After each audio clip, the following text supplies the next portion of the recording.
Bagus, Renungan Harian Anak. Matus, hidupku bagi Kristus. Bagus anak-anak, hidupku bagi Kristus. Mari kita berdoa. Bapa, kami mohon anugerah Tuhan menolong kami untuk kami belajar kitab pengkhotbah supaya kami mengerti dan menghidupinya. Ampuni dosa dan kesalahan kami Bapa. Dalam nama Tuhan Yesus kami berdoa bersyukur. Amin. Anak-anak, apa kabar? Gimana kabar kalian semua? Harap semua tetap sehat, semangat meskipun kalian lelah hadapi jadwal ujian sekolah ya. Yuk, kita segarkan diri. Mari semua buka Alkitabnya dari kitab Pengkhotbah 8 ayat 2 sampai 8. Anak-anak, apa arti kematian? Banyak orang takut mendengar kata kematian. Yuk sama-sama kita baca Pengkhotbah 8 ayat 8. Tiada seorang pun berkuasa menahan angin dan tiada seorang pun berkuasa atas hari kematian. Tak ada istirahat dalam peperangan dan kefasikan tidak melepaskan orang yang melakukannya. Tiada seorang pun berkuasa atas hari kematian. Tiada seorang pun berkuasa atas hari kematian. Tiada seorang pun berkuasa atas hari kematian. Nah, anak-anak, semua orang akan mengalami kematian. Kamu, saya, dan banyak orang tidak dapat menahan atau menunda hari kematian. Dan Alkitab memberitahu kematian diakibatkan oleh dosa. Manusia berdosa harus membayar utang dosanya dengan maut atau kematian. Dan kamu dan saya adalah orang-orang berdosa. Siapa yang bisa melepaskan kita dari hukuman dosa ini?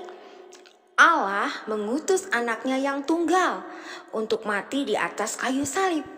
Sehingga kematian Tuhan Yesus adalah untuk menanggung dosa kita.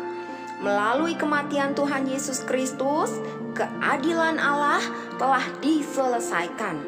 Tuntutan maut, kematian atas keberdosaan manusia sudah ditanggung dan dibayar lunas di dalam kematian Tuhan Yesus Kristus. Alkitab mencatat bahwa Tuhan Yesus bangkit pada hari ketiga. Ini adalah anugerah Tuhan. Kebangkitannya bukti kematian Tuhan Yesus berhasil menghapus semua dosa dan memenuhi keadilan Allah. Kematian dan kebangkitan Tuhan Yesus memberkati kamu dan saya sehingga dosa kita ditebus. Kita dibenarkan dalam Tuhan Yesus. Keadilan Allah dipenuhi, kuasa dosa atau kematian sudah dihancurkan, dan kita memiliki iman yang menyelamatkan. Alkitab memberitahu kita, setiap anak atau orang yang percaya kepada Tuhan Yesus, maka kita percaya juga bahwa umatnya yang telah meninggal dalam Tuhan Yesus akan dikumpulkan Allah bersama-sama dengan Dia.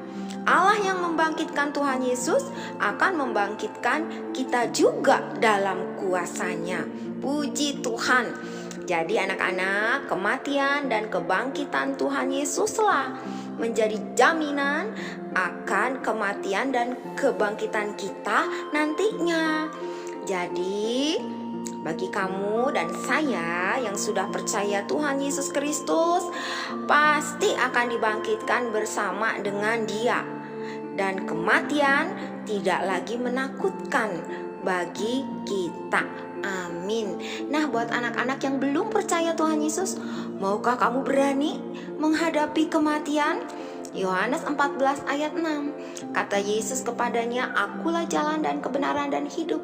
Tidak ada seorang pun yang datang kepada Bapa kalau tidak melalui Aku." Puji Tuhan, mari kita berdoa. Kami bersyukur karena Tuhan Yesus adalah kebangkitan bagi setiap orang yang percaya. Bapa, kami mau serahkan diri sejak anak-anak untuk tidak takut menghadapi kematian.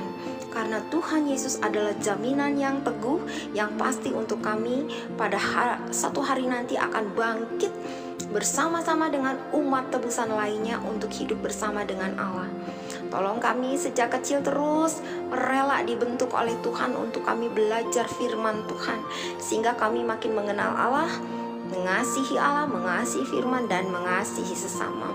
Ampuni jika kami masih malas belajar firman Tuhan. Tuhan tolong kasihanilah kami. Dalam nama Tuhan Yesus kami berdoa bersyukur. Amin. Sampai jumpa. Ya, Tuhan memberkati. Habar